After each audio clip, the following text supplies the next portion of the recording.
Dobrý den, jmenuji se Honza Nedoma a ve společnosti Agri.cs pracuji na pozici produktového manažera pro značku Sumo.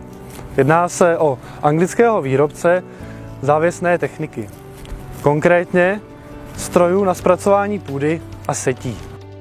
Dnes se nacházíme na Benešovsku, kde se jeden z našich strojů pohybuje a máme možnost ho vidět přímo při práci.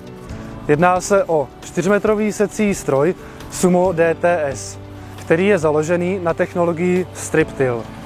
Strip-till, neboli technologie pásového zpracování půdy, je metoda založená na zpracování půdy pouze v pásech, kde následně dochází k výsevu. Například dnes ukládáme osivo přímo do strniště jedním přejezdem a jedná se konkrétně o pšenici ozimou. Co nám technologie Strip-till přináší, je to například úspora času.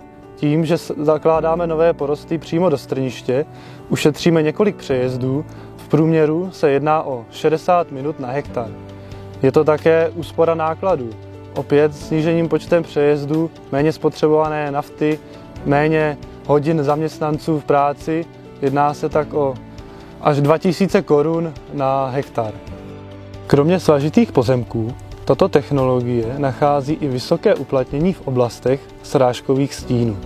Tím, že zde nedochází k celoplošnému zpracování půdy, ale pouze k neinvazivnímu podrytí v pásech, dochází k úspoře vláhy.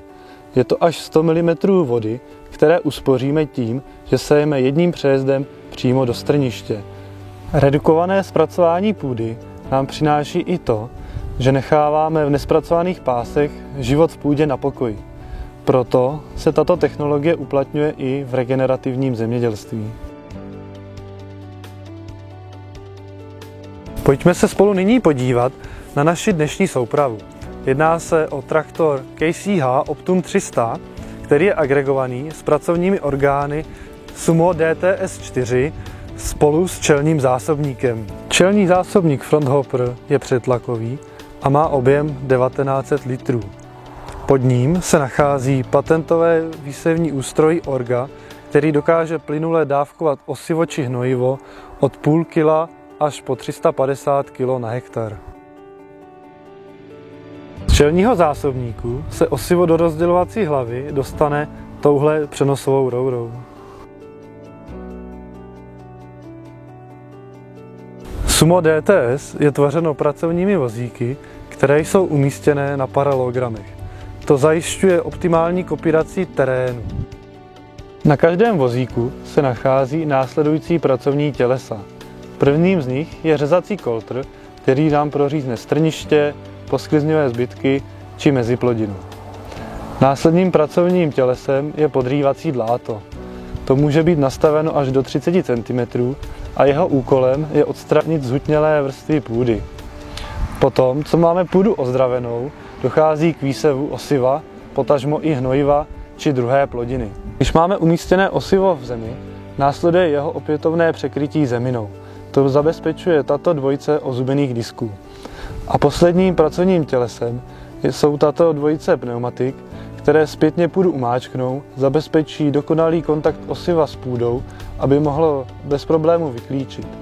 Z bezpečnostních důvodů jsou tyto pneumatiky plněné pěnou, nikoli vzduchem, aby nemohlo dojít k propíchnutí a následnému zastavení stroje. Rozteč jednotlivých pracovních vozíků od sebe je 33 cm. S tím, že teď máme na secí radličce dvoupáskovou secí bodku, která rozděluje osivo do dvou pásků ve vzdálenosti 12 cm od sebe. To znamená, že výsledný porost je situován tak, že se střídá 12 a 21 cm.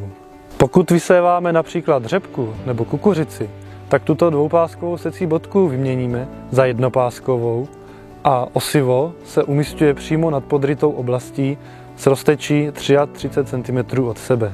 Kromě této dělené verze, kdy vepředu je umístěn čelní zásobník a za traktorem pouze pracovní tělesa, jsou také k dispozici nesená 3metrová verze se zásobníkem vzadu nebo tažené verze, a to až do záběru 9 metrů. Dnes jsme si společně představili striptillový secí stroj Sumo DTS, který reaguje na nynější stav českého zemědělství a pomáhá vám, českým farmářům.